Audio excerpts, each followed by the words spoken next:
দুদিন পর রাজশাহী থেকে ঢাকা ফিরেছে সন্ধ্যা আসার।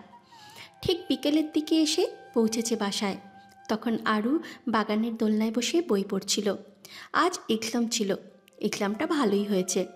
আরাধ্য হেল্প করেছিল গতকাল রাতে পড়াতে। রাজশাহীর বিখ্যাত আম দিয়ে দিয়েছে সন্ধ্যার খালা। আরও আমগুলো নিয়ে সুন্দর মতন রেখে দিল। আশার সন্ধ্যাকে সোফায় বসতে বলে আরও ফ্রিজ থেকে ঠান্ডা পানি বের করে এগিয়ে দেয়।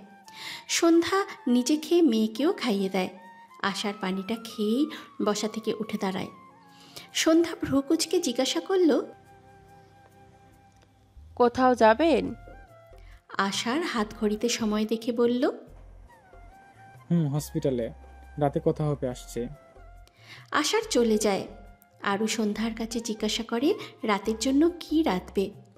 সন্ধ্যা বলল, একটু চিকেন আর ডাল রান্না করতে। আরও ফ্রিজ থেকে মাংস বের করে ভিজিয়ে ডাল বসিয়ে দিল চুলায়।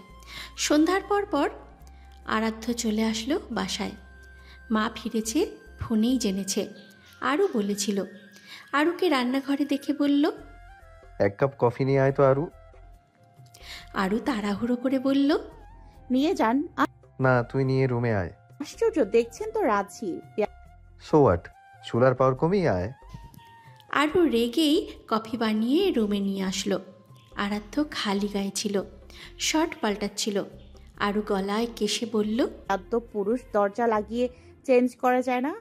দরজা লাগালে তুই দেখতি কিভাবে আমার হট বডি? আপনার বডি দেখার জন্য কি আমি বসেছিলাম নাকি? বসে থাকবি কেন, শুয়ে থাকবি। আদব, ধরুন কফির মগ। আরাধ্য শার্টটা পরে কফির মগ নিয়ে চুমুক বসায় তাতে। পারফেক্ট। আরাধ্য তৃপ্তির সাথে বলে, একদম তোর মতন। তা আজ এক্সাম কেমন দিলি? জোশ। সিজিপি ভালো আসবে তো? হয়তো। কনফিডেন্স নেই? না। রাত আজ শ্বশুরকে নিয়ে হসপিটালে গিয়েছিল।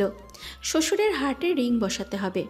কথাবার্তা বলে এসেছে এই মাসের শেষের দিকে অপারেশন। বসার ঘরে বসে আছে কণা, আয়ুষ।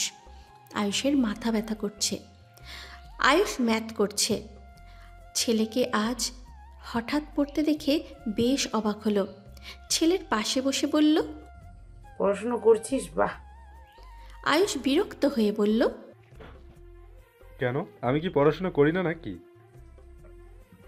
দেখি না তো করতে। আমার দিকে নজর দিলে তো দেখবে। আমাকে গুড স্টুডেন্ট হতে হবে, তারপর ভালো জব করতে হবে। এত বুদ্ধি আসলো কোথা থেকে? আমি একটা মুভিতে দেখে শিখেছি। নাম কি? জানি না, তুমি আর ডিস্টার্ব করো না, আমায় পড়তে দাও। আয়ুষ নিজের রুমে চলে আসলো। টেবিলে বসতেই ফোনটা বেজে উঠল। আয়ুষ চেয়ে দেখল কুণালের নম্বর। অনেক দিন পর ফোন করেছে। আয়ুষ রিসিভ করে বলল, আরে কুণাল ভাই, কি মনে করে? কুণাল ওপাশ থেকে জবাব দিল, আমাদের সাথে মানে? ও, ওদের বাসায় গিয়ে দেখে নাও।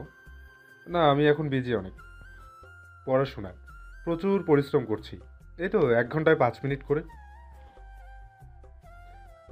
রাখি, তুমি গিয়ে দেখা করো। আয়ুষ ফোন কেটে পড়তে লাগলো। ঘড়ির কাঁটা যখন 10-এর ঘরে আটকা, তখন আশার বাড়ি ফিরল। বিধ্বস্ত লাগলো আশারকে। সন্ধ্যা জিজ্ঞাসা করল, কিছু হয়েছে? কাল কয় তারিখ মনে আছে? হ্যাঁ, কাল তো 24। তা সন্ধ্যার মনে পড়ল গতকাল তো শাশুড়ির মৃত্যুবার্ষিকী। কাল মায়ের মৃত্যুবার্ষিকী। মায়ের জন্য মন খারাপ করছে। যদি মৃত্যু অনিবার্য না হতো তাহলে আমার মা আমার কাছেই থাকতো। মৃত্যুর মতো সত্যি আর কোনো কিছু নেই, এটা মেনে নিতেই হবে। আপনি ফ্রেশ হয়ে আসুন, আমি খাবার বাড়ছি। আশার ফ্রেশ হয়ে আসলো। খাবার টেবিলে বসে বলল, বাকিরা কোথায়? ওরা খেয়ে ঘুমিয়ে গেছে। ও, তুমি তো খাওনি, বসো একসাথে খাই। সন্ধ্যা নিজের জন্য খাবার বেড়ে একসাথে খেয়ে নিল। খাওয়া শেষে দুজনেই চুপচাপ বসে থাকে কিছুক্ষণ। আশার প্লেটটা একপাশে রেখে হালকা গলায় বলে, কত কষ্ট করে আমাকে আর রাতকে মানুষ করেছে আমার মা। বাবা মারা যাওয়ার পর নিজ হাতে পুরো সংসার চালিয়েছে। কষ্ট হলেও কখনো টু শব্দ করেনি। ধৈর্য ছিল আমার মায়ের ভীষণ। সন্ধ্যার চোখে একটা নরম দৃষ্টি জমে। সে আস্তে করে বলে, তাই তো আপনি এতটা নীরব থাকেন সব সময়। কারো প্রতি কোনো বেশি অভিযোগ করতে দেখিনি আপনাকে। আশার মাথা নাড়ল ধীরে। মায়ের কাছ থেকেই শিখেছি সবকিছুর চেয়ে বড় ধৈর্য। আর এই সময়টাই সেই ধৈর্য ভরসা। একটা গভীর নিঃশ্বাস ফেলে আশার উঠে দাঁড়ায়। সন্ধ্যা তার দিকে তাকিয়ে থাকে। ক্লান্ত নরম একটা মুখ, চোখে গভীর অন্ধকার। আশার সন্ধ্যার কাঁধে হাত রাখে। রান্নাটা আজ অন্যরকম লাগলো। আরও রেঁধেছে, ভালো হয়নি? ভালোই ছিল, কিন্তু আমি মায়ের পরে তোমার হাতের রান্না খেয়েই অভ্যস্ত। ভোরবেলায় আরও ঘুম ভেঙে উঠে দেখে বারান্দায় বসে আছে আরাধ্য। সিগারেটের ধোঁয়া বাতাসে মিশে গেছে। তার পাশে গিয়ে দাঁড়ায় আরু। এই ভোরে ব্যালকনিতে আপনি সিগারেট খাচ্ছেন? ঘুম থেকে উঠেছেন কখন? একটু আগেই। তা সিগারেট কেন খাচ্ছেন? ভাবছিলাম কিছু জিনিস, সেজন্য। কি ভাবছিলেন? ভাবছি তুই যদি আমার জীবনে না আসতি তাহলে আমার কি হতো। কি হতো? কচু গাছের সাথে ফাঁসি নিয়ে মরতে যেতেন? মরতাম না, বাট কি? তোর জামাইকে মেরে তোকে বিধবা করে বিয়ে করে ফেলতাম। পাগল। আসলেই তোর প্রেমে উন্মাদ আমি। আর এই উন্মাদনা না থাকলে এই জীবনটা অনেক বেশি নিরামিষ হতো। আরও চুপ থাকে। ধীরে এসে আরাধ্যর পাশে বসে। তারা দুজনেই চুপচাপ। নীরব শহরের ভেতরে নিজেরা এক একটা শব্দ হয়ে ভাসে। দূরে আজানের ধ্বনি বাজে। সূর্য উঠছে ধীরে। আরাধ্য আর আরু উন্মাদ প্রেম আর চুপচাপ ভালোবাসার একটা ছোট্ট গল্প হয়ে বসে থাকে সেই আলোয়। আকাশটা মেঘলা, হালকা ঠান্ডা বাতাস বইছে। চারিদিকে একরকম নিস্তব্ধতা। সকাল 8টার দিকে আশার একাই গাড়ি বের করে। মুখে একটুও কথা নেই, চোখে অন্যমনস্কতা। রাস্তার প্রতিটা বাঁক যেন তাকে শূন্যতার ভেতর টেনে নিয়ে যাচ্ছে। আজ মায়ের মৃত্যুবার্ষিকী। গতকাল অর্ধেক দিন কাজে কাটিয়ে দিলেও ভেতরের অস্থিরতা থামেনি। এক নজর মাকে দেখবে। সকালবেলাটায় আশার একাই আসে কবরস্থানে। তারপর বিকেলে সপরিবারে আসে কবর জিয়ারত করতে। প্রতি বছর আশার কবর জিয়ারত করে। কবর জিয়ারত না করলে তার মনটা যেন দগ্ধ হয়ে থাকে। রাজাবাজার কবরস্থান। নামাজের মাঠের পাশ ঘেঁষে একটু ভেতরে ছোট্ট মাটির উঁচু ঢিটা। সাদা সিমেন্টের ফলকে কালি উঠে গেছে অনেকটা। আশার ধীরে হাঁটছে। হাতে পানির বোতল, কাঁচা গোলাপ আর সুরা ইয়াসিনের একটা ছোট্ট বই। মায়ের কবরে পৌঁছে প্রথমে হাত দিয়ে মাটি ছুঁয়ে নেয়, তারপর গোলাপ ফুলগুলো রেখে দেয়। বোতলের পানি ঢেলে দেয় কবরের চারপাশে। ধীরে বসে পড়ে সে। মাথা নিচু করে। ঠোঁট নড়ে। সুরা ফাতিহা, আয়াতুল কুরসি, সুরা ইয়াসিন। পুরনো স্মৃতি ভেসে ওঠে মায়ের কণ্ঠে বলা কথাটা। মায়ের হাতে সেই গরম ভাতের গন্ধ, অসুস্থ শরীরেও দরজার পাশে দাঁড়িয়ে অপেক্ষা করা, সব কিছু যেন এখনও চোখে ভাসে। চোখের কোণায় পানি জমে। আশার হাত দিয়ে মুছে নেয়। মা, তুমি বলেছিলে মরে গেলে কেউ মনে রাখে না, কিন্তু আমি তো এখনো প্রতিদিন তোমায় অনুভব করি। জানো মা, তোমার মতো মানুষ পৃথিবীতে আর কেউ নেই। আমি চাইলেও তোমার মতো হতে পারবো না মা। আষাঢ়ের গলার স্বর ভার হয়ে আসে। তুমি দোয়া করো মা, আমি যেন তোমার মতো সহজ, সহনশীল আর শান্ত মানুষ হতে পারি, সবাইকে আপন করে নিতে পারি। আর হ্যাঁ, তুমি যেভাবে ভালোবাসতে আমিও যেন সবাইকে ঠিক সেভাবেই ভালোবাসতে পারি। শেষে 2 হাত তুলে মোনাজাত করে আষাঢ়। আল্লাহ, তুমি আমার মাকে জান্নাতের সর্বোচ্চ মাকাম দাও, তার ভুল ত্রুটি মাফ করে দাও, আমাকে তার জন্য সদ্গায়ে জারিয়া বানিয়ে দাও। অনেকক্ষণ পরে ধীরে উঠে দাঁড়ায় আষাঢ় আর একবার কবরে হাত রাখে। আসছি মা, আবার আসবো। চোখের কোণ ঝাপসা হয়ে আসে। ধীরে পিছন ফিরে হাঁটতে থাকে। আকাশ তখনও মেঘলা, কিন্তু বাতাসে কেমন এক অশান্তি। গাড়ির শব্দে গেট খোলার শব্দ হলো। আরও তখন বারান্দায় ভেজা জামা কাপড় শুকাতে দিচ্ছিল। সে নিচে তাকিয়ে দেখল আষাঢ় নেমে যাচ্ছে গাড়ি থেকে। হাঁটার গতি ধীর, মুখে কোনো রকম ভাবলেশ নেই। সন্ধ্যা তখন রান্নাঘর থেকে বেরিয়ে এসে দরজায় দাঁড়ায়। মায়ের কাছে গিয়েছিলেন? আশার জুতো খুলতে খুলতে বলল, মায়ের কাছে গেলে সবকিছু তুচ্ছ লাগে। মানুষের ভিতরে যত রাগ, কষ্ট, দুঃখ জমে থাকে না কেন, ওখানে গেলে মনে হয় পৃথিবীর কোনো কিছুই আর গুরুত্বপূর্ণ না। সন্ধ্যা কিছুক্ষণ চুপ থেকে বলল, রাগ বা অভিমান জমিয়ে রাখা মানে জীবনের সময় নষ্ট করা। অনেকটা বড় হয়ে গেছে সন্ধ্যা। সন্ধ্যা ফিক করে হেসে উঠল। ছেলে বিয়ে করিয়েছি, কদিন পর দাদি হব। আপনি কি এখনো ছোট ভাবেন নাকি আমায়?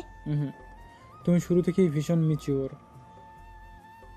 জীবনের কাছে হার না মানলেই মানুষ ম্যাচিউর হয়, আর আমি পরিবারের ধাক্কায় ম্যাচিউর হয়েছি।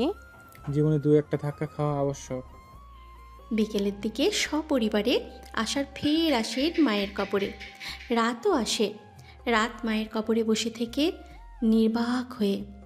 এই দিনটায় মাকে বেশি মিস করে রাত। হুজুরের সাথে কথা বলল আশার, নতুন করে মায়ের কবরের চারপাশে বেড়া দেবে, কালকেই কাজ ধরবে হুজুর বলেছে। কবর জিয়ারতে শেষে সন্ধ্যার দিকে সবাই আশারদের বাসায় আসে। আজ একসাথেই থাকবে সবাই। বসার ঘরে সবাই বসা। আরাধ্য বাবার পাশে বসলেন। তার মেডিকেল পড়া শেষ। আষাঢ়ের হসপিটাল থেকে ফোন এসেছিল, সেই হসপিটালে জয়েন হতে বলেছে। বাবার কাছে পরামর্শ নিল সে কি জয়েন হবে। আশার জয়েন হতে বলল। বেশ নামকরা হসপিটাল, সেখানে বাবা ছেলে একসাথে কাজ করলে ভালোই হবে। সামনের সপ্তাহে জয়েন করবে বলে স্থির করলো। রাতে খাবার খেয়ে যে যার রুমে শুতে গেলেও আশার রাতে ঘুমায় না, বসার ঘরে বসে থাকে। আজ আয়ুষ একটুও আরশি করেনি। তার মাথায় ভালো কিছু করার নেশা চেপেছে, কিন্তু বেচারা বেশি পরিশ্রম করতে পারে না। 30 মিনিট পড়তে না পড়তেই হাঁপিয়ে যায়। ভাইয়ের এমন বদলের কথা শুনে আরও একটু খুশিই হলো। না জানি এই বদল কতদিনের জন্য। পরের দিন কুণাল আসলো তার মায়ের সাথে আশারদের বাসায়। বাসায় এসেই আয়ুষকে দেখে কুণাল বলল, আয়ুষ চিকেন ফ্রাই খেতে খেতে বলে, আমার বাবা মা নিয়ে এসেছে, সেজন্য এসেছি। কণা শরীফার সাথে কথা বলতে লাগলো। কুণাল আশেপাশে তাকিয়ে আরশিকে খুঁজতে লাগলো। কিছু খুঁজছো? আয়ুষের কথায় কুণাল আমতা আমতা করে বলল, রুমে বোধ হয়। দরকার কার? তাহলে তুমি যাও। কুণাল উঠে দাঁড়াতেই দেখলো আরুর সাথে আরশি আসছে। একদম পুতুলের মতো মেয়েটা। আয়ুষ একবার আরশির দিকে তাকিয়ে বলল, আমার আরশি, সেজন্য। কেন চাইবে না? তোমার থেকেও বেশি হ্যান্ডসাম আমি। ভবিষ্যতেরটা ভবিষ্যতে দেখা যাবে। আরশি এমন কিছু করবেই না। বাবা চাচা বলছে আরশি আমার। কুণাল বাঁকা হেসে বলল, আজ আরাধ্যর হসপিটালের প্রথম দিন।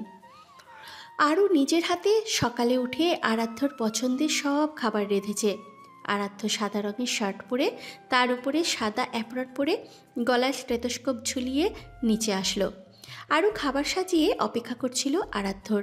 আরাধ্য টেবিলে এসে নিজের পছন্দের খাবার দেখে স্মিত হেসে বলল, বাহ, বরের প্রতি ভালোবাসা দেখি দিনকে দিন বেড়েই চলছে রে আরু। আরও প্লেটে খাবার বেড়ে বলল, 10টা না 5টা না একটা মাত্র জামাই, তাকে ভালোবাসবো না তো কাকে ভালোবাসবো? এত ভালোবাসা ভালো নয় রে আরু। কি বাইরে নজর দিচ্ছেন নাকি আজকাল? আস্তাগফিরুল্লাহ, আমি অমন পুরুষ নাকি ঘরে বউ রেখে বাহিরে নজর দিব? বাহিরে নজর দেওয়ার আগে আমার চোখে ঠান্ডা পড়ুক। শুনুন, হসপিটালে তো সুন্দর সুন্দর মহিলা ডক্টর নার্স থাকবে। সে তো মেডিকেল কলেজেও ছিল। সোজা যাবেন, অপারেশন করবেন, তারপর সোজা বাড়ি চলে আসবেন। এর মাঝে নো ইটিশ ফিটিশ কারোর সাথে, ওকে? যথাজ্ঞা ম্যাডাম। এবার খেতে পারি? খান। তুইও খা আমার সাথে। না থাক, এক প্লেটে খা, তাহলে মিল মহব্বত বাড়ে। কেন, মিল মোহব্বত কি কম নাকি আমাদের মাঝে? না, আরো ভরপুর হবে, খেলে আয়। আরাধ্য পরোটায় কষা মাংস ভরে আরুর মুখে তুলে দিল। খাওয়া দাওয়া শেষে আরাধ্য হাত ধুয়ে আরুর কপালে চুমুক দিয়ে বলল, বাবাকে সবসময় দেখেছি যাওয়ার আগে মায়ের কপালে ভালোবাসার পরশ এঁকে দিয়ে তারপর কাজে যেত। আমার কাজের শুরুটা না হয় বাবার দেখানো পথ ধরেই হোক। পেছন থেকে সন্ধ্যা বলল, মাকেও জড়িয়ে ধরতো তোর বাপ, শুধু বউকে একাই না। আরাধ্য মুচকি হাসল। আরুকে ছেড়ে আরাধ্য মায়ের কাছেই যেত। তার আগেই সন্ধ্যা এসে হাজির। আরাধ্য মাকে জড়িয়ে ধরে বলল, কিছুই বলিনি, সাবধানে থেকো। সন্ধ্যা ছেলের গালে 2 হাত দিয়ে বলল। সাবধানে যাস। আরাধ্য বেরিয়ে আসলো। বাসা থেকে গাড়িতে করে হসপিটাল অবধি যেতে 30 মিনিট লাগে। আরাধ্য হসপিটালে আসতেই আরাধ্যকে তার কেবিনের দিকে নিয়ে যাওয়া হলো। কেবিনের সামনে লেখা আছে ডক্টর আরাধ্য আহমেদ। আরাধ্য ভেতরে ঢুকলো। আশার ছেলে এসেছে বলে ছেলের কেবিনে আসলো। আরাধ্য আশেপাশে তাকিয়ে দেখছে কেবিনের। আশার ছেলেকে ধরে চেয়ারে বসালো। তারপর নিজেও বসে বলল, welcome to our hospital. Thank you বাবা। পিছন থেকে এক নার্স জানালো আজ 12টায় একটা অপারেশন আছে, যেটার দায়িত্ব আশার আরাধ্য দুইজনে। হসপিটালের প্রথম দিনটাই আরাধ্য সুযোগ পেল বাবার সাথে অপারেশনের। ঠিক 12টায় আরাধ্য আশার একটা অপারেশন করলো। দুপুরে আরু সন্ধ্যার খাবার খেতে বসেছে। আরু সবার মুখে দিতেই কেমন জানি অস্থির দেখালো। 2 নল্লা খেতেই আর খেতে পারল না, হাঁসফাঁস করলো। সন্ধ্যা বিষয়টা নজর করে বলল, কোনো সমস্যা হয়েছে? কেমন জানি গা গোলাচ্ছে, খেতে ইচ্ছে করছে না। আচ্ছা, তাহলে জোর করে খেতে হবে না, রেখে যা, আমি ধুয়ে রেখে দিব। আরু হাত ধুয়ে রুমেই আসতে দেখলো বিছানায় থাকা ফোনটা বাজছে। আরু ফোনটা কানে নিতেই আরাধ্য বলল, কিরে, সেই কখন থেকে ফোন দিচ্ছি, কই ছিলি? এই তো খেতে গিয়েছিলাম, কিন্তু খেতে পারিনি। কেন? কেমন একটা লাগলো দুগাল খেতেই। গ্যাস্ট্রিকে চাপ দিয়েছে নাকি? ড্রয়ার থেকে ওষুধ খা। বাসায় আসবেন কখন? কেন, মিস করছিস নাকি? বাবার সাথে ফিরবো। আচ্ছা, রাখছি তাহলে। আরু ফোনটা রেখে গ্যাস্ট্রিকের একটা ঔষধ খেয়ে বিছানায় শুয়ে পড়ল। ঘুম পাচ্ছে। আরু ঘুমিয়ে পড়ল। এই ঘুম গিয়ে ভাঙল সন্ধ্যার দিকে। সন্ধ্যার ডাকে মাগরিবের আজান দিয়েছে। সন্ধ্যা ডেকে উঠিয়ে বলল, আরু ওর আজান দিচ্ছে, এই সময় ঘুমানো উচিত না। আরু উঠে বসল। মাথাটা ব্যথা করছে। সন্ধ্যা আরুকে মাথা চেপে বসে থাকতে দেখে জিজ্ঞাসা করল, কি হয়েছে? মাথা ব্যথা করছে। সন্ধ্যা ড্রয়ার থেকে মলম বের করে আরুর কপালে লাগিয়ে মালিশ করতে লাগলো। আরুর হুট করে মনে পড়ল রাতের রান্নার কথা। মামনি রান্না সব করা শেষ। 7টার দিকে ক্লান্ত শরীর টেনে বাড়ি ফিরল আশার আরাধ্য। আরাধ্য রুমে ফিরে আরুকে শুয়ে থাকতে দেখে বলল, কিরে, অস্বস্তি এখনো কমেনি? আরু উঠে বসে বলল, কিছুটা কমেছে। 1 কাপ কফি এনে দিতে পারবি? ফ্রেশ হয়ে আসুন। আরু উঠে নিচে আসতেই দেখে সন্ধ্যা আরাধ্যর জন্য কফি নিয়ে আসছিল। আরুকে দেখে বলল, কফির জন্য পাঠিয়েছে, নিয়ে যা। আরু কফির মগটা নিয়ে রুমে ঢুকলো। আরাধ্য ওয়াশরুমে দেখে আরু কফির কাপটা টেবিলে রেখে ধীরে পিছনে ঘুরতেই হঠাৎ করে একটু ঝিমুনি এলো মাথায়। দরজার পাশের দেয়ালে হাত রেখে সামলে নিল নিজেকে। কাপা হাতে আবার বিছানার কিনারায় বসে পড়ল সে। আরাধ্য ওয়াশরুম থেকে বের হতেই দেখে আরু মাথা চেপে বসে আছে। আরুর শরীরটা একদম স্বাভাবিক নেই। আরাধ্য আরুর কপালে হাত রাখল। জ্বর তো নেই শরীরে। কিরে, শরীর কি অনেক খারাপ? ডক্টরের কাছে নিয়ে যাই চল। না, আমি ঠিক আছি। কত ঠিক আছিস দেখতেই তো পাচ্ছি। চল ডক্টর দেখিয়ে আনি। কাল যাবনি। শিওর? আরাধ্য কফি খেয়ে নিচে গেল আরু আর তার নিজের খাবারটা ঘরে আনার জন্য।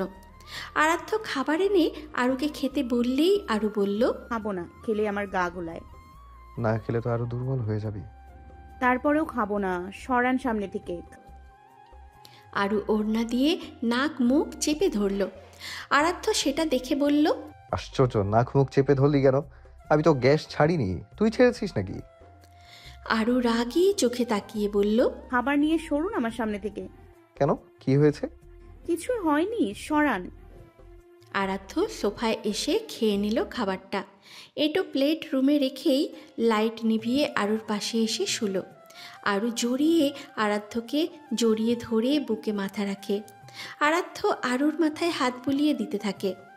আয়ুষ যে পুরোপুরি এখন পড়াশোনায় মনোযোগ দিয়েছে বিষয়টা তেমনটা নয়, আবার খুব বেখেয়ালিপনা যে করছে তেমনটাও নয়। সেই স্কুলের পড়াগুলো প্রতিদিন কমপ্লিট করছে, আবার 10 স্কুল থেকে যা হোমওয়ার্ক দিচ্ছে সেটাও কমপ্লিট করছে। এর বাহিরে বাড়তি যে পড়াশোনা করতে হয় সেটা করে না। ছেলের এমন বদল দেখে কণা রাত ভীষণ খুশি। রাত চায় ছেলেকে বাহিরে পড়াতে, নিজে তো করতে পারেনি, ছেলেকে দেখে এখন একটু আশা জাগছে। রাত 9টা বাজে, আয়ুষ এখনও পড়ার টেবিলে 10 মিনিটস স্কুলে ক্লাস করছে। রাত বিছানায় এসে বসল। মিনিট 20 পর আয়ুষের ক্লাসটা শেষ হলো। আয়ুষ কান থেকে হেডফোন খুলে পেছনে ফিরতেই বাবাকে বসে থাকতে দেখে বলল, কিছু বলবে বাবা? রাত ইশারায় ছেলেকে কাছে আসতে বলল। আয়ুষ বাবার পাশে এসে বসল। রাত ছেলের কপালে চুমু খেয়ে বলল, ভীষণ ভালো লাগছে তোর এই বদলটা। কখনো তোকে বকবো না এমনটা থাকলে, তুই যা চাইবি তাই দিব। তপ্ত শ্বাস রাত ফেলল। ছেলের হাত ধরে বলল, আরশি তোর, তুই জাস্ট নিজেকে বেস্ট প্রমাণ কর। আরশিকে তোর করে দেওয়ার দায়িত্ব আমার। প্রমিস করছো? প্রমিস। তুই শুধু আমার কথা শুনবি, ওকে? ওকে, আই হ্যাভ নো প্রবলেম। চল খেতে, এখন ঘুমাতে হবে। রাত ছেলে বউকে নিয়ে রাতের খাবারটা খেয়ে নিল। খাওয়া শেষে আয়ুষ রুমে ঢুকল। আয়ুষের এই পুরো রুম জুড়ে আরশির ছবি। আরও চলে যেতেই আয়ুষ ছবিগুলো লাগিয়েছে দেওয়ালে। আয়ুষ আরশির একটা ছবির সামনে দাঁড়িয়ে বলল, আমি সব করতে পারবো আরশি তোমাকে পাওয়ার জন্য। আস্তে আস্তে মাথা থেকে পা অবধি নিজেকে বদলে ফেলছি তোমার জন্য। এর বিনিময়ে তুমি শুধু আমার হয়ে যাও। আমি একটুও তোমায় বিরক্ত করব না। আমি নিজেকে প্রতিষ্ঠিত করব, নিজেকে যোগ্য করে গড়ে তুলবো, দেখে নিও। খুব সকালে ঘুম ভাঙল আরাধ্যর। চোখ মেলে দেখল আরও তাকে জাপটে ঘুমিয়ে আছে। আরাধ্য আরুর কপালে চুমু খেয়ে ধীরে সুস্থে বিছানা ছেড়ে নেমে ফ্রেশ হয়ে নিল। ফ্রেশ হয়ে ওয়াশরুম থেকে বের হতেই দেখল আরু উঠে বসে আছে। আরাধ্য মুখ মুছে বলল, শরীর কেমন আছে এখন? দুর্বলতা আছে এখনো। আচ্ছা আরু, একটা কথা বলতো। কি? তোর পিরিয়ড ঠিক আছে তো? কি সব বলছেন? ওসব কিছু না, আমি তো মেডিসিন খাই। আর আপনিও তো তারপরও মনে হলো বাই এনি চান্স যদি হয়ে যায়, সেজন্য জিজ্ঞেস করলাম। ফ্রেশ হয়ে আয়, হসপিটালে নিয়ে যাব। আরও বিছানা ছেড়ে উঠে ফ্রেশ হলো। আরু জাস্ট পানি খেয়ে আরাধ্যর সাথে বের হলো। আরাধ্য আরুকে তার হসপিটালের ডক্টর আইরিনের কাছে নিয়ে আসলো। আইরিন আরাধ্যর মুখে সব শুনে আরুর চেক আপ করলো। চেক আপ শেষে আইরিন আরাধ্যকে ডেকে জানালো আরুর মূলত ডিহাইড্রেশন হয়েছে, মানে পানি শূন্যতায় ভুগছে। আপাতত এখন একটা স্যালাইন দেবে আর কিছু মেডিসিন লিখে দেবে। আর বাসায় ডাবের পানি, সোপ, তরল জাতীয় খাবার খেতে হবে।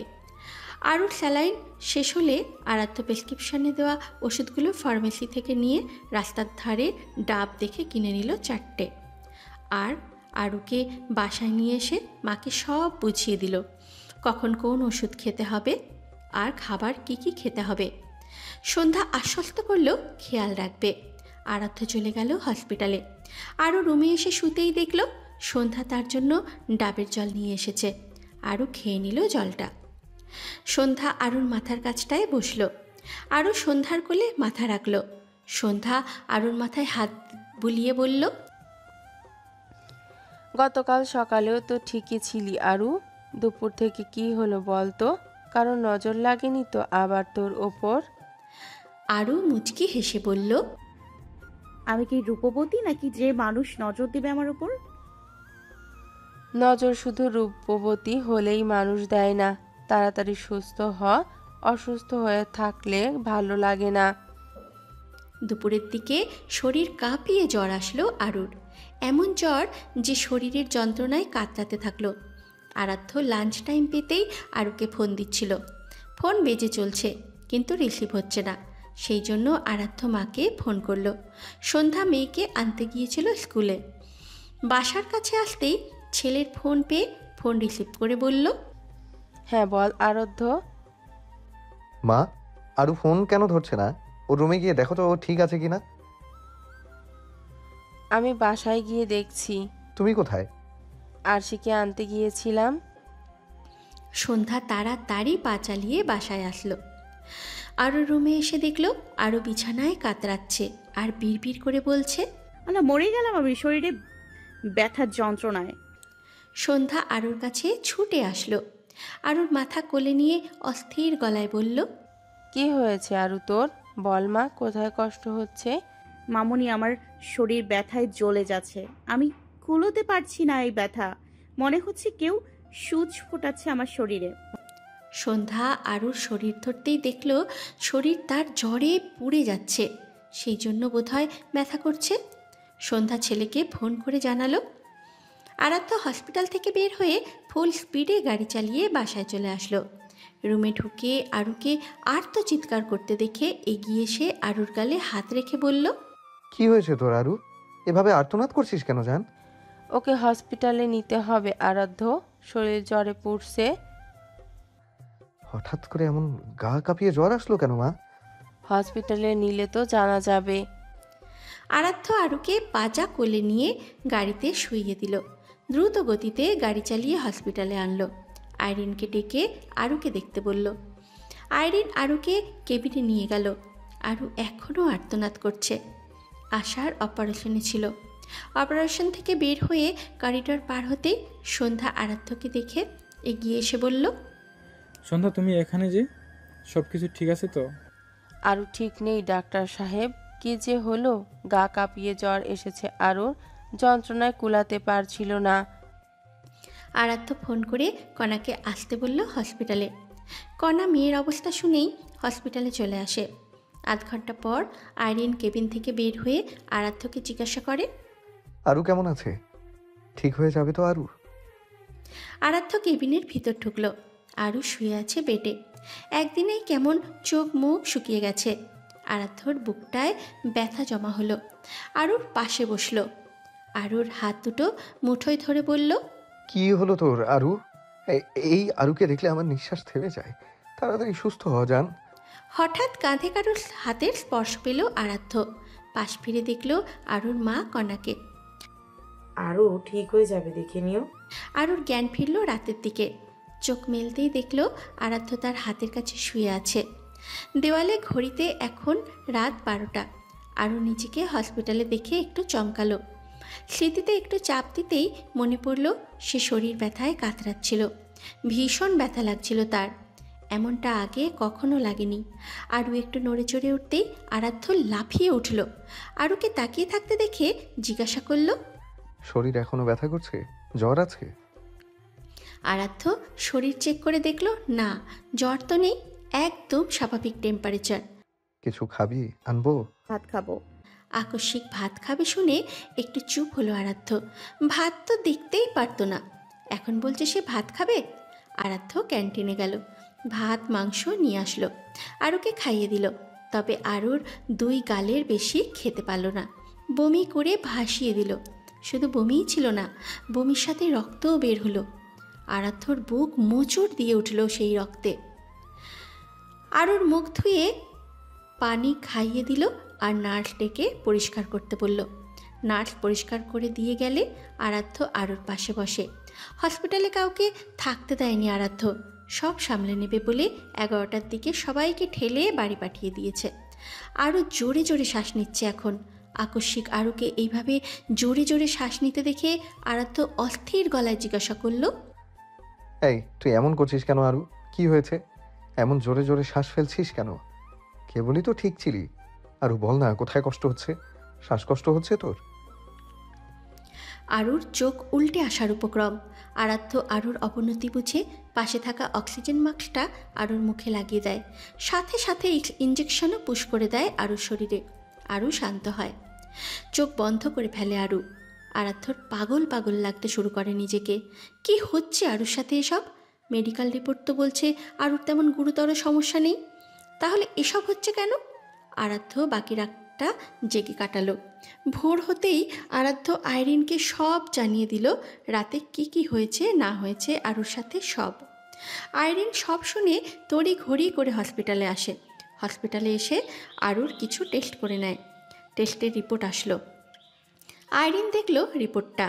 Report is normal. কেন? রাগের লক্ষণ বা তেমন গুরুতর কিছু নেই। আইরিন আরাধ্যকে রিপোর্টটা দেখালো। রিপোর্ট নর্মাল হলে আরু এমন করে কেন? আরুকে কি বাসায় নিয়ে যাব? কুষ্টিয়া জেলার কুমারখালী উপজেলায় অবস্থিত একটি গ্রাম, যার নাম ছেউরিয়া, যা ফকির লালন শাহের আখড়া বা মাজারের জন্য বিখ্যাত।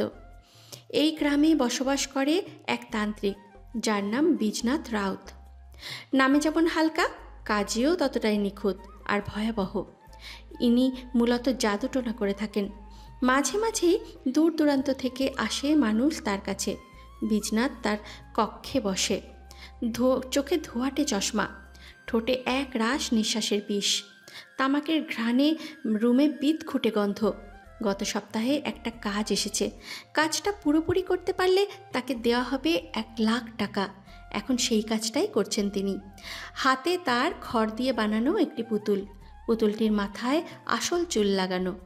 থেকে থেকে সেই পুতুলটাকে দেখে চলছেন বীজনাথ রাউত। যত তাড়াতাড়ি কাজটা শেষ করতে পারবে, তত তাড়াতাড়ি তার পারিশ্রমিকটা মিলবে।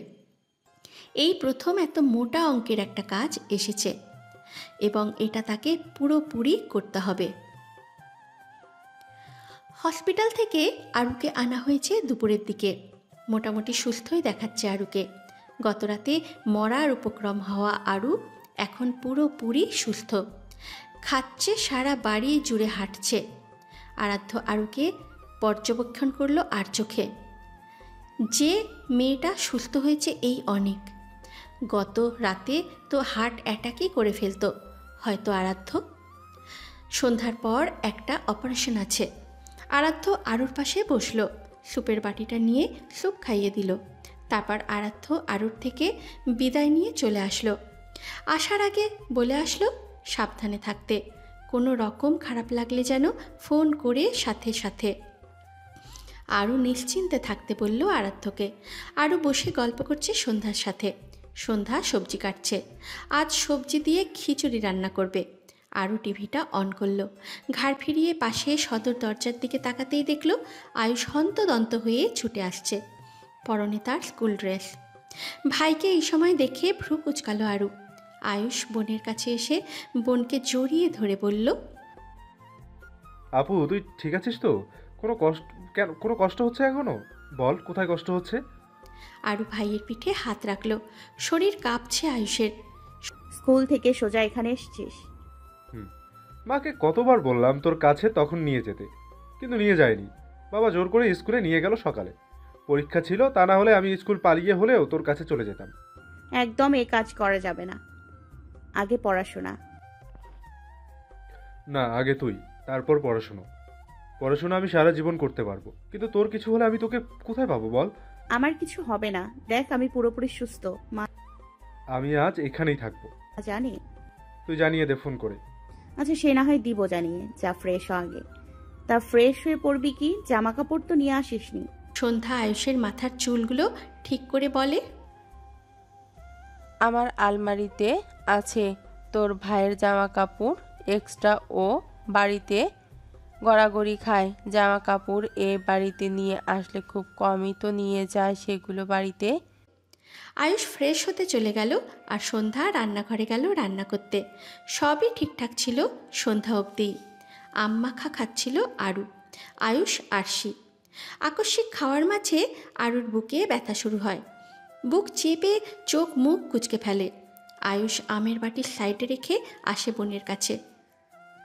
আরুর মনে হচ্ছে বুকটা কেউ কুপিয়ে ফালা ফালা করছে। আরুর চোখ দিয়ে পানি বের হয়, মুখ দিয়ে শব্দ বের হলো ব্যথার। আয়ুষ বোনকে জড়িয়ে ডেকে ওঠে, মামুনি আপু কেমন যেন করছে। মামুনি, আমার আপুর কি হলো মামুনি? সন্ধ্যা আয়ুষের ডাক শুনে ছুটে আসে রুমে। আরুকে বুক চেপে কান্না করতে দেখে আরুর কাছে এসে আরুকে ধরে বলল, কি হয়েছে আরু তোর? মা কোথায় কষ্ট হচ্ছে? একটু আগেই তো সুস্থ ছিলি, এখন কি হলো তোর? আরুর ব্যথার জন্য গলা দিয়ে শব্দ বের করতে কষ্ট হচ্ছে। তারপরও চেষ্টা করলো বলার জন্য। বুকের ব্যথা মামুনি। বুকে ব্যথা মামুনি, মনে হচ্ছে আমি মরে যাব। সন্ধ্যা আরাধ্যকে ফোন করলো। রিং হচ্ছে কিন্তু রিসিভ হচ্ছে না। সন্ধ্যার মাথা কাজ করছে না। আশারকে কল করলো। আশারের ফোনও রিসিভ হচ্ছে না। অগত্যা সন্ধ্যা আরুকে ধরে নিজেই গাড়ি ড্রাইভ করে হাসপাতালে নিয়ে আসলো। আয়ুষ এখনও কেঁদে চলেছে। সন্ধ্যা জড়িয়ে ধরল। আরশি আয়ুষের হাত চেপে ধরে আছে। একটু পরপর বলছে, কেঁদো না ভাইয়া, আরু ভাবি ঠিক হয়ে যাবে। ডক্টর আইরিন আরুকে নিয়ে গেল। কয়েক ঘন্টা কেটে গেল। রাত তখন বাজে 9টা। আরাধ্য অপারেশন থিয়েটার থেকে বের হয়ে নিজের কেবিনে আসলো। ফোনে মায়ের এতগুলো মিস কল দেখে অবাক হলো। মন একটাই কথা বলল, আরু ঠিক আছে তো? আরাধ্য তাড়াতাড়ি কল লাগালো মায়ের নম্বরে। কল রিসিভ হলো। আরাধ্য অস্থির গলায় জিজ্ঞাসা করলো, সব ঠিক আছে মা? আরও ঠিক আরও ঠিক নেই, হসপিটালে আনা হয়েছে। আরাধ্য বসা থেকে উঠে দাঁড়ালো উত্তেজনায়। শরীর কাঁপছে। আবার কি হয়েছে ওর? বুকে অসহ্য যন্ত্রণায় কাতরাচ্ছিল। এখন কোথায়? হসপিটালে? হ্যাঁ, ডাক্তার আইরিনের এখানে। আমি এক্ষুনি আসছি। আরাধ্য ফোনটা কেটেই চলে এসেছে। সন্ধ্যাকে দেখেই জিজ্ঞাসা করলো, কি বলছে ডাক্তার? এখনো দেখছে। ডক্টর আইরিন কেবিন থেকে বেরিয়ে আসতেই সবার দৃষ্টি ওনার দিকে। আরাধ্য জিজ্ঞাসা করলো, ঠিক আছে আরু? ও এমন করছে কেন? ডক্টর আইরিন বলল। সন্ধ্যার চোখ কপালে। তাহলে ওর এই বুক ফাটানো ব্যথার কারণ? ডক্টর একটু গম্ভীর স্বরে বলল, না, তেমন কিছু তো নেই। আরুর ইতিহাস একদম ক্লিন। ডক্টর একটু ইতস্তত করে বললেন। আরাধ্য থমকে যায়। মানে? ডক্টর নিঃশ্বাস ছেড়ে বলল। কি হতে পারে সেটা? আরাধ্য বিরক্ত হলো এই কথা শুনে। সায়েন্স পারছে না ধরতে, যেখানে কবিরাজি পারবে ধরতে। আরাধ্য কেবিনের দরজা ঠেলে ভেতরে ঢুকলো। কেবিনে নরম আলো জ্বলছে। আরও আবারও হসপিটালের সেই একই কেবিনে। মুখে অক্সিজেন মাস্ক, চোখ বন্ধ, খুবই ক্লান্ত দেখাচ্ছে। বুকের ভেতরটা হাহাকার করলো। আরুর গালে হাত রাখতেই আরাধ্যর চোখ যায় আরুর বুকের ঠিক মাঝখানে হালকা নীলচে দাগ টানা। কেউ যেন ছুঁচ ফিটিয়েছে বারবার। আরাধ্য আরুর পাশে বসতেই সন্ধ্যা আসলো কেবিনে। আরাধ্য মাকে দেখে বলল, মা, আরুর শরীরে এটা কিসের দাগ? সন্ধ্যা এগিয়ে এসে দেখল কেমন একটা খটকা লাগলো। আরাধ্য ডাক্তার কিন্তু ঠিকই বলেছে। কোনটা ঠিক বলেছে? কবিরাজ দেখানো উচিত। সব সমস্যা সায়েন্স দ্বারা নিয়মিত নিরাময় করা যায় না। আর এই দাগটা কোনো সাধারণ দাগ মনে হচ্ছে না। কিন্তু মা, একজন কবিরাজি কি করে বুঝবে বলো? দেখাতে সমস্যা কি? দেখিয়ে দেখি কি বলে। আরুর কষ্ট তো আর সহ্য করা যাচ্ছে না। আয়ুষটা সেই তখন থেকে কাঁদছে। যেটা ঠিক মনে হয় করো। আমার আরু ঠিক হওয়া নিয়ে আমার চিন্তা। ঠিক আছে, আমি খোঁজ নিচ্ছি ভালো কবিরাজের। সন্ধ্যা হসপিটালের করিডোরে এসে দাঁড়াতেই দেখলো আশার এসেছে। আরু কেমন আছো? মেয়েটা ভালো নেই, বোধহয় নজর লেগেছে। শরীর ও নীলচে দাগ, মনে হলো কেউ সূচ ফুটিয়েছে। আপনি একটা ভালো কবিরাজের ব্যবস্থা করে দিন তো। আশার পকেট থেকে ফোনটা বের করে ফোন দিল নিখিলকে। নিখিল বই পড়ছিল স্টাডি রুমে। হঠাৎ করে আশারের ফোন পেয়ে অবাক হলো। হ্যাঁ বল আশার। আমার একটা কাজ করে দিতে পারবি? কি কাজ বল? একটা ভালো কবিরাজের খোঁজ এনেতে। কবিরাজ? কিন্তু কেন? সব ঠিক আছে? না, তুই প্লিজ খোঁজ এনেতে। ঠিক আছে। আশার ফোন কেটে দিল। নিখিল তার এক ফ্রেন্ডকে খবর দিয়ে খোঁজ পেল এক কবিরাজের। পিরোজপুর জেলার নেছাড়াবাদ সরবকাঠি থানার চণ্ডীপুর গ্রামে তার আস্তানা। নাম তার হাকিম মৃধা। নিখিল লোকটার নাম্বার নিয়ে আশারকে পাঠিয়ে দিল। আশার নম্বরটা পেয়ে তখনই ফোন দিল। এর মধ্যে কণা রাতও চলে আসলো। হাকিম মৃধা রাজি হয়েছে আসতে ঢাকা। কাল আসবে। পরদিন সকালে আশার সন্ধ্যা বাড়িতে আসলো। বাড়িতে এসেই সিকিউরিটির থেকে শুনতে পেল গতকাল রাতে তাদের বাসায় শ্রেয়া এসেছিল। কাউকে বাসায় না পেয়ে বলে বাহির থেকেই চলে গেছে। সন্ধ্যা অবাক হলো এই কথা শুনে। ও কেন আসলো এই বাড়ি? দুপুরের দিকে আরুকে বাড়ি আনা হলো। বিকেলের দিকে হাকিম মৃধা এসে পৌঁছালেন ঢাকায়। আশার তাকে বাসস্ট্যান্ড থেকে বাসায় নিয়ে আসলো। বয়স প্রায় 70, মুখ ভর্তি সাদা দাড়ি, লাঠি হাতে চলেন, কানে ছেঁড়া তাবিজ ছোলে, আর চোখে মুখে কিছু একটা আশ্চর্য গাম্ভীর্য। গায়ে বাদামি পাঞ্জাবি, হাতে লাল কাপড়ের ব্যাগ। তিনি ঘরে ঢুকেই বললেন, এই ঘরে কোরআনের সূরা ইয়াসিন চালিয়ে দিন, আমি মেয়েটাকে একবার দেখব। আরও তখন ঘুমে, ঘরের বাতাস ভারী। কবিরাজ কিছুক্ষণ চোখ বন্ধ করে আরুর কপালে হাত রাখলেন। তারপর হঠাৎই বলে উঠলেন, ওর হৃদয়ে সুচ ফুটানো হয়েছে প্রতিদিন নির্দিষ্ট একটা সময়, তখন ওর বুক ফেটে যন্ত্রণায় কাঁপে, শরীর নয় ওর আত্মা আঘাতপ্রাপ্ত হচ্ছে। কালো তন্ত্রে বানানো মাটির পুতুলে ফোটানো হচ্ছে লোহা। আরাধ্য বিস্ময়ে তাকিয়ে রইল। কি বলছে সব এই লোক? পুতুলের সাথে আরুর কি সম্পর্ক? ঠিক বুঝলাম না আপনার কথার মানে। পুতুলের সাথে আরুর কিসের সম্পর্ক? ওকে কালো জাদু করা হয়েছে। কালো জাদু? কিন্তু কে করেছে এসব? কেন করেছে? ওর পরিচিত কারো ঈশা, নারী শত্রু। ওর হাসি কারো সহ্য হয় না, সে চায় ও কষ্ট পাক, তিলে তিলে কষ্ট পেয়ে মারা যাক।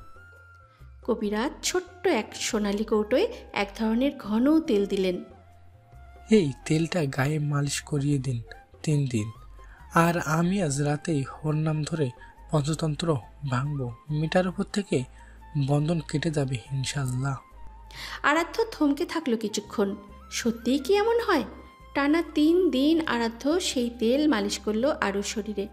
আশ্চর্যের বিষয় হলো, পরের 3 দিনে আরুর মাঝে ধীরে ধীরে সুস্থ হয়ে ওঠার লক্ষণ দেখা গেল। বুকে ব্যথা নেই, নিঃশ্বাসটা গভীর। আরাধ্য কিছুটা শান্ত হলো এটা দেখে। আরাধ্য আরুর মাথায় তেল মালিশ করছিল, এমন সময় কবিরাজ ফোন দিলেন। আপনাদের মেয়ের নামে বানানো পুতুলটা আমি খুঁজে পেয়েছি। আপনাদের বাড়ির পাশে একটা জাম গাছের নিচে পুঁতে রাখা ছিল। তার বুক বরাবর 8টা সুচ ছিল, নাভের নিচে চুলের দাগ। আমি সেটা আগুনে পুড়িয়ে দিয়েছি, এখন ভয় নেই। আরাধ্য জিজ্ঞাসা করল, কে করেছে এটা? কবিরাজ বলল, সেদিন তো বললাম এক নারীর কাজ এটা। আরাধ্যর মনে পড়ল, নারী করেছে। নারী মনে পড়তেই স্মৃতিচরণে একটা নামই খেয়াল আসলো, সেটা হলো। সাথে সাথে আরাধ্যর চোয়াল শক্ত হয়ে আসলো। যদি সে হয় তাহলে আরাধ্য তাকে একদমই ছাড়বে না। এমন থাপড়াবে যে গাল একেবারে ফুলিয়ে ছাড়বে। আরাধ্য গাড়ির চাবি নিয়ে বেরিয়ে গেল। আজ তাদের একদিন কি আরাধ্যর একদিন। পেছন থেকে আরও ডাকলো, কিন্তু আরাধ্য শুনল না। রাত বাজে 12:11। নিজ বাসভবনে বসার ঘরে বসে একের পর এক ড্রিঙ্কস করে চলেছে শ্রেয়া সাগর। শ্রেয়া ড্রিঙ্কের গ্লাসে এক ঢোক গিলে বলল, আজকের ড্রিঙ্কসটা বেশ মজার তো। কথাটা শেষ করে গ্লাসে ফের চুমুক দিতেই ঠাস করে একটা চড় বসালো শ্রেয়ার গালে। শ্রেয়া হতবিহ্বল হয়ে গেল। আকস্মিক চটটা কে মারল? ঘাড় ঘুরিয়ে সামনে তাকাতেই দেখতে পেল রাগান্বিত চেহারা নিয়ে তার সামনেই দাঁড়িয়ে আছে আরাধ্য। আরাধ্য দাঁত চেপে বলছে, আজকে আমার হাতের ফার্স্ট চড়টাও বেশ মজা লাগলো, তাই না? শ্রেয়া সহসা বসা থেকে উঠে দাঁড়ালো, উচ্চস্বরে বলল, আরাধ্য, তোর সাহস কি করে হয় আমাকে চর মারার? ভুলে যাস না আমি তোর বড় খালামণি, মায়ের সমতুল্য। আরাধ্য তাচ্ছিল্যের সাথে এক হাসি দিয়ে ফের আরেকটা চড় মেরে বলল, মায়ের সমতুল্য? তুই তুই তো মানুষ না, তুই ডাইনি, শ্যাওলা গাছের পেতনি। তোতে আমার মায়ের সমতুল্য ভাববো? হাউ ফানি, নর্দমায় মরা পচা কুত্তা তুই। এবার সাগর উঠে দাঁড়ালো। নেশাটা বেশ ধরেছে, হেলে দুলে বলল, এই শালা আমার মাকে মারছিস কেন? কথাটা আরাধ্যর কানে আসতেই আরাধ্য পেছন ফিরে সাগরের গালে চড় বসিয়ে দিয়ে বলে, এই হারামজাদা শালা কেন বলছিস আমায়? তোর মতন কুত্তার শালা একজন কুত্তা হবে, আমি না। আর তোদের জানের কি মায়া ছিল না? কোন সাহসে আমার বউকে কালো জাদু করিস? কথাটা শ্রেয়ার কানে আসতেই শ্রেয়া এক ঢোক গিলল, আমতা আমতা করে বলল, কিসের কালো জাদু? আরাধ্য নিচ থেকে ড্রিঙ্কসের বোতল তুলে নিয়ে সেটার শ্রেয়ার মুখের দিকে ছুঁড়ে মেরে বলল, হুশে আয় আগে। আর তুতলাচ্ছিস কেন তুই? বল, কালা জাদু কেন করেছিলি? আমরা কোনো কালো জাদু করিনি, এটা আমাদের কি লাভ? কি লাভ সেটা তো তোরা জানিস। আমার থেকে আমার বউকে কেড়ে নিয়ে আমাকে বিধবা বানাতে চাইছিলি।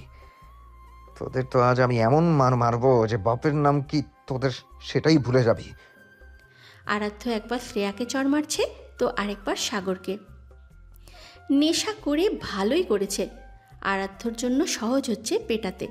বেচারা শ্রেয়ার গাল লাল হয়ে গেল। সাগর ছেলেটা উল্টো হয়ে পড়ে গেল সোফায়। আরাধ্য থেমে গেল পুলিশ আসায়। ভদ্রলোক সেজে পুলিশের দিকে তাকিয়ে বলল, নিয়ে যান এদের, এরাই আমার বউয়ের ক্ষতি করতে যাচ্ছিল। আমি সকালে গিয়ে দেখা করে আসব। পুলিশ নিয়ে গেল সাগর শ্রেয়াকে। আরাধ্য তপ্ত শ্বাস ফেলে বাড়িতে আসলো। বসার ঘরে পা দিতেই দেখল আরও ঘুমিয়ে আছে। বোধহয় আরাধ্যর জন্য অপেক্ষা করতে করতে ঘুমিয়ে গেছে।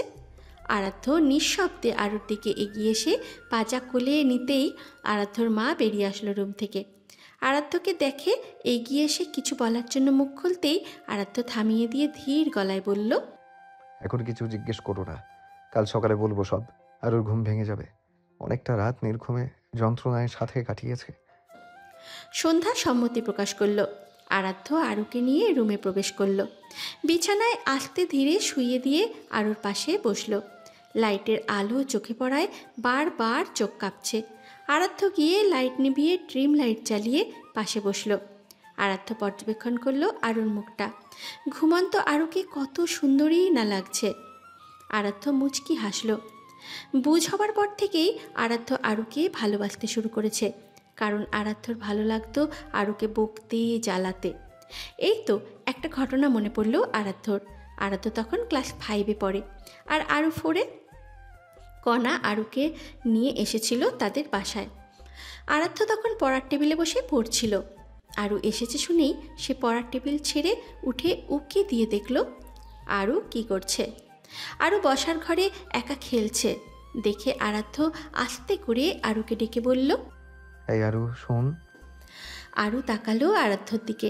তখন ছোট্ট আরু আরাধ্যকে তুমি বলে সম্বোধন করত। হ্যাঁ ভাইয়া বলো। এদিকে আয়। বোকা আরু এগিয়ে গিয়েছিল ভালো মন নিয়ে। বলো। আরাধ্য আরুর হাত টেনে নিয়ে বিছানায় বসিয়ে বলে, তুই এত বিশ্রী কেন দেখতে? আরু আয়নায় নিজেকে বারবার দেখল।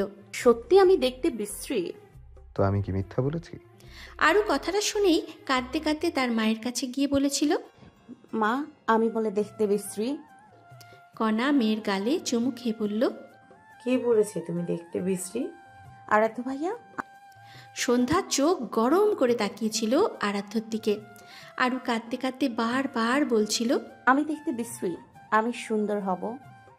সেই মেয়ে একটু বড় হতেই স্কিন কেয়ার শুরু করলো। আরাধ্যর রাগ হয় এসবে। এমনিই তো বলেছিল সেদিন মজা করে। বেয়াদব মেয়ে মজাও বুঝতো না। আরাধ্য কথা শোনাতো এইসব স্কিন কেয়ার প্রোডাক্ট ইউজ করতো বলে, কারণ বিয়ের পর তো তারই পকেট থেকে যাবে এই টাকাগুলো। আরাধ্য হাসল। আরুর কপালে চুমু খেয়ে আরুর হাত মুঠোয় নিয়ে বলল, তুই আমার আরু, তোর পাশে সব সময় আমি থাকবো, তোকে আগলে রাখবো, তোর কোনো ক্ষতি হতে দেবো না। আমার তোর সাথে এখনো অনেকটা পথ চলা বাকি। আমাদের বাবু হবে, তাকে বড় করব, বিয়ে দিব, নাতি নাতনি হবে, তাদের সাথে খেলবো। এখনো অনেক কিছু বাকি, বুঝলি? এই সব কিছু পূরণ করতে হবে তোকে সাথে নিয়ে। সকালের সূর্যের আলো চোখে পড়তেই আরুর ঘুম ভেঙে যায়। আর মোড়া ভেঙে পিটপিট করে চোখ মেলতেই মনে পড়ল আরাধ্যর কথা। ছেলেটার অপেক্ষায় ছিল সে। বাড়ি ফেরেনি। আরু শরীর থেকে চাদর সরিয়ে বিছানা থেকে নামার জন্য উদ্যত হতেই মনে পড়ল সে তো বসার ঘরে ছিল। রুমে আসলো কি করে? আরু পেছন ফিরে বিছানার দিকে তাকালো। আরাধ্য চাদর জড়িয়ে ধরে ঘুমিয়ে আছে। আরু এগিয়ে আসলো। লোকটা আসলো কখন? আরু আরাধ্যর পিঠে ধাক্কা দিয়ে বলল, এই উঠুন, কি হলো, উঠুন না। আরাধ্য আরুর হাত সরিয়ে দিয়ে ঘুম ঘুম কণ্ঠে বলল, বিরক্ত করছিস কেন? ঘুমাতে দে তো। রাখুন তো ঘুম, আগে উঠুন। উঠে কি করব আমি? রাতে কই ছিলেন আপনি? আরাধ্যর চোখ মুখের ঘুম চলে গেল। ফট করে তাকিয়ে বলল, এই ছাতার মাথা শোনার জন্য আমাকে ডাকছিস? উঠুন, বলুন কোথায় গিয়েছিলেন? আমার জমের বাড়ি। ঘুমের তো গুষ্টি মেরে দিলি। যা কফি করে আন। তারপর বলবেন। আরু কফি বানানোর জন্য নিচে আসলো। এই সাত সকালে মা আর ভাইকে আসতে দেখে অবাক হলো। এগিয়ে গিয়ে বলল, তোমরা এত সকালে? হ্যাঁ। কণা মেয়ের গালে হাত রেখে বলল, ঠিক আছিস তুই? হ্যাঁ, কিছু হয়েছে? আরাধ্য কোথায়? উনি রুমে। আর সন্ধ্যা? মামনিও বোধহয় রুমে। কণা সন্ধ্যার রুমে চলে গেল। আরও কিছুই বুঝল না। আয়ুষকে জিজ্ঞাসা করল, কি হয়েছে রে? না ইউ ডোন্ট নো? না, আই ডোন্ট নো।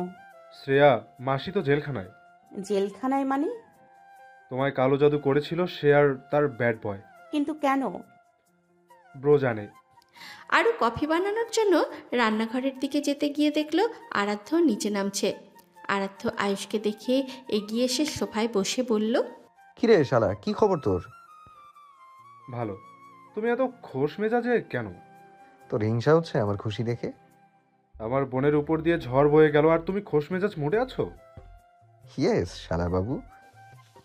আয়ুষ গলা উঁচু করে আরুকে শুনিয়ে বলল, আপু শুনছো তো ব্রোর কথা? আরু দাঁতে দাঁত চেপে বলল, হ্যাঁ শুনলাম তো। আরাধ্য আয়ুষের মাথায় গাঁটটা মেরে বলল, বউয়ের ভাই শালা তুলে একটা আছাড় দিব বলে দিলাম। কান পড়া দিচ্ছিস বোনেরে? বলে রাখলাম আর শিখে পাবি না। আয়ুষ মুখ বাঁকিয়ে বলল, আমার জন্য মেয়ের অভাব নাকি? বাঁকা চোখে একটু তাকালেই 100টা মেয়ের লাইন দাঁড়িয়ে যাবে। হঠাৎ আয়ুষের এই টোনের কথা শুনে আরাধ্য ভ্যাবাচাকা খেয়ে গেল। কিরে, নতুন কাউকে পেয়েছিস নাকি? পেলেও পাত্তা দেই নেই। কেন? আমি এখনো অযোগ্য, যোগ্য হব তারপর। আরো শিখে কি তাহলে বিয়ে দিয়ে দিব অন্য কোথাও? কেন বিয়ে দিবে? কেন অন্য কোথাও? আমার সাথে বিয়ে দিবে তোমার বোনের বিয়ে। তাহলে তোকে যৌতুক দিতে হবে। আয়ুষ পায়ের উপর পা তুলে বলল, কি চাও যৌতুক হিসেবে বলো? আমার বোনটাকেই তো দিয়ে দিয়েছি তোমায়। তোমার তো উল্টো উচিত গিফট হিসেবে তোমার বোনকে আমায় পার্সেল করে দিয়ে দেওয়া। বড় হওয়া আগে। অনেক বড় হব আমি, বুঝেছো? তোমার বোনের চেয়ে বেশি শিক্ষিত হব, গড় গড় করে ইংরেজি বলবো। আরও কফির মগটা নিয়ে আসলো, আরাধ্যর দিকে বাড়িয়ে দিল। আয়ুষ সেটা দেখে বলল, তোমার ভাইটাকে কি তোমার চোখে পড়লো না আপু? শুধু জামাইয়ের জন্য নিয়ে আসলে কফি। আরও রান্নাঘরে গিয়ে ভাইয়ের জন্য কফি নিয়ে আসলো। আয়ুষ কফির মগে চুমুক দিয়ে বলল, ব্রো শোনো। বল, শুনছি। আমাকে সাথে কেন নিলে না? তাহলে আমিও শ্রেয়া মাসিকে পেটাতে পারতাম। আরও শুনে চমকালো। আপনি পিটিয়েছেন? আরাধ্য আরুর কথায় পাত্তা না দিয়ে শার্টের কলার পেছনে ঠেলে দিয়ে বলল, তা কিভাবে পেটাতে শুনি? তোর এই 4 ফুট 9 ইঞ্চি দেহ নিয়ে? প্রথমে গালে একটা চট দিতাম, বুঝছো? তারপর চুলের মুঠি ধরে টেনে সব চুল ছিঁড়ে ন্যাড়া বানিয়ে দিতাম। পাটার তলে মুখটা রেখে শিলনোড়া দিয়ে ছেঁচে ভোঁতা করে দিতাম। চেহারা তো এমনিতেও আহামরি সুন্দর না। তারপর গরম পানিতে চুবিয়ে ব্রয়লার মুরগির মতন গোসল করাতাম। তারপর ওয়াশিং মেশিনের ভেতর ভরে ধোলাই করতাম। 3 বেলা নর্দমার পচা পানি খেতে দিতাম। কত বড় সাহস আমার আব্বুকে কালো জাদু করে! আর সাগর নামের লোকটাকে সাগরে ফেলে আসতাম উপর থেকে। তারপর সেই সাগরে মাছ ধরার বিষ ঢেলে দিতাম। সাগর লোকটা সেই পানি খেয়ে মরে যেত। আরাধ্য হাসলো। তোরা একটা থাবা দিলেই তো তোরা খুঁজে পাওয়া যেত না, আর সে কিনা গিয়ে পেটাতো। How funny. আয়ুষের রাগ হলো। Don't underestimate me bro. Okay শালা, আসছি আমি। আরও উঠে দাঁড়ালো। কোথায় যাচ্ছেন? আমার একটা কথারও তো উত্তর দিচ্ছেন না। তোরা তো উত্তর জেনে কি হবে? তো সব প্রবলেম সলভ করব আমি। এই সলভের উত্তর আমার কাছে থাকলেই চলবে। না, চলবে না। কোথায় যাচ্ছেন বলুন। থানায়। কেন? আমার নামে মামলা হয়েছে। হাজিরা দিতে যাচ্ছি। যাবি তুই? চল ঘুরিয়ে নিয়ে আসি আমার শ্বশুর বাড়ি। তেজরা লোক, সোজাভাবে বলা যায় না কথা। আসছি আমি। এ শালা, তোর বোনকে দেখে রাখিস। আরাধ্য চলে গেল থানায়, পুলিশের সাথে কথা বলল। আপাতত জেলখানাতেই আছে তারা, কিন্তু কতক্ষণ থাকতে পারবে জানে না, কারণ অলরেডি বেল পাওয়ার কার্যক্রম শুরু করে দিয়েছে তাদের পক্ষের উকিল। আরাধ্য তপ্ত শ্বাস ফেলল। এর পার্মানেন্ট ফাঁসি হলে বাঁচাতো। আরও মায়ের কোলে মাথা দিয়ে শুয়ে আছে। সন্ধ্যা জাস্ট ভাবতে পারছে না শ্রেয়া এসব করেছে। শ্রেয়া কেন এসব করেছে? ওর সংসার তো ভেঙেছে ওর নিজের দোষেই। সন্ধ্যা তো কখনো ওর আর নিখিলের মাঝে যায়নি তাদের বিয়ের পর, বরং সন্ধ্যা নিজেই নিজের বাড়িঘর ছেড়ে দূরে চলে গিয়েছিল। এত হিংসা ক্ষোভ কিভাবে জন্ম নিল? সে তো নিখিলের কোনো ক্ষতি করছে না, শুধু তাদেরই কোনো ক্ষতি করেছে। ওর ভেতরকার মনুষ্যত্ব কি মরে গেছে? আমি ভাবতে পারছি না কণা শ্রেয়া এই পর্যন্ত যেতে পারে। আমিও না। শ্রেয়া আপু এত ভয়ঙ্কর হলো কেন? সে তো নিজের মতন করেই বাঁচতেছে, তার জীবনে তো আমাদের কোনো হস্তক্ষেপ নেই। তাহলে সে কেন আমাদের জীবনে বিপর্যয় সৃষ্টি করছে? অমানুষ হয়ে গেছে, নিজেই রাজি হলো ডিভোর্স দিতে নিখিল ভাইকে। নিজের পছন্দ করে বিয়ে করলো বয়স্ক এক লোককে, এখন আবার এসব করছে। জেলে থাকুক কিছুদিন, যদি ভালো হয়। ভালো হলে সেই দিনই হতো যেদিন নিজের দোষ নিখিল ভাইকে ডিভোর্স দিল। ওর কাছে ভালোবাসা পরিবার এসব ম্যাটারই করে না। ভাবতেই অবাক লাগে।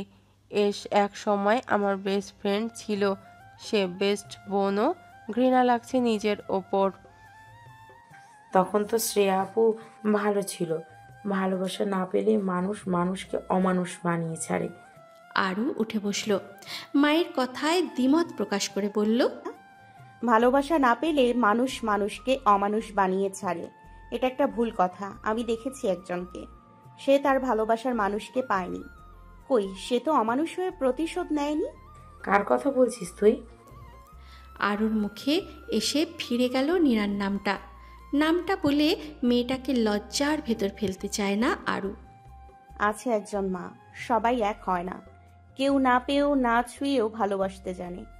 আমিও তো বলিও নি সবার কথা। হাতের 5 আঙুল যেমন সমান না, তেমন মানুষও সমান না। দুপুরের দিকে আরাধ্য বাড়ি ফিরল। রাত আষাঢ়ও এসেছে, বেলও হয়ে যাবে কয়েকদিনের ভেতরে। আশার রাতের বিশ্বাস হচ্ছে না শ্রেয়া এত নিচে নামতে পারে। দুই পরিবার থম মেরে গেছে। আরাধ্য গলা ছেড়ে বলল, আচ্ছা, এসব ভেবে আর কি হবে বলো? আইনের বাইরে তো আর আমরা কিছু করতে পারি না। আমাদের উচিত একটা ফ্যামিলি ট্যুর দেয়া। এসবের থেকে একটু দূরে বাইরে সমুদ্রের তীরে গিয়ে কয়েকটা দিন কাটানো উচিত। এতে মন মাইন্ড দুটোই ফ্রেশ হবে আমাদের। আয়ুষের তো সেই লাগলো তার বইয়ের প্রস্তাবটা। সে বিচে থাকা ওই ছাতাওয়ালা বেঞ্চগুলোতে বসে কোল্ড ড্রিঙ্কস খাবে আর সমুদ্র দেখবে, সেই মজা হবে। আর সে ওই ঘর দেওয়া গ্রাউন্ডগুলো পরবে, মাথায় লেডিস ক্যাপ থাকবে, বিচে ছোটাছুটি করবে, আর আয়ুষ তা দেখবে। কথাগুলো ভেবেই আয়ুষের লাফাতে ইচ্ছে করলো। ফিস ফিস করে বাবাকে বলল, বাবা, আমি সমুদ্র দেখব। তুমি বলেছিলে আমি যা বলবো তাই শুনবে। আমি সমুদ্র দেখব, রাজি হয়ে যাও। আচ্ছা, দেখছি। রাত রাজি হলে আশারও রাজি হলো। আরাফাত শারিফারা যেহেতু এখানেই আছে, সেই জন্য আশার তাদেরও বলল তাদের সাথে যাওয়ার জন্য। আরাফাত প্রথমে একটু দ্বিমত করেছিল, কিন্তু কুণালের জন্য শেষে রাজি হলো যেতে। তারা সবাই পরশুই রওনা হবে কক্সবাজার। আরও কিছুক্ষণ কথাবার্তা বলে আরাধ্য রুমে আসলো। পেছন পেছন আরুও আসলো। আরাধ্যকে বিছানায় শুতে দেখে বলল, আমাকে এভাবে ইগনোর করার মানে কি? আরাধ্য চোখ মেলে জবাব দিল, তুই কি বাহিরের মেয়ে নাকি যে তোকে ইগনোর করব? গতকাল সকাল অবধিও কত খেয়াল যত্ন নিয়েছিলেন, আর যেই একটু সুস্থ হলাম অমনি ইগনোর শুরু। এর চেয়ে তো আমার 12 মাসই অসুস্থ থাকা উচিত আমার অ্যাটেনশন পাওয়ার জন্য। আরাধ্য তপ্ত শ্বাস ফেলে হাতের ইশারায় বলল, আয়, কাছে আয়। আরও এগিয়ে আসলো। আরাধ্য পাশে বসতে বলল। আরও পাশে বসলো। আরাধ্য আরুর হাতটা বুকে ধরে বলল,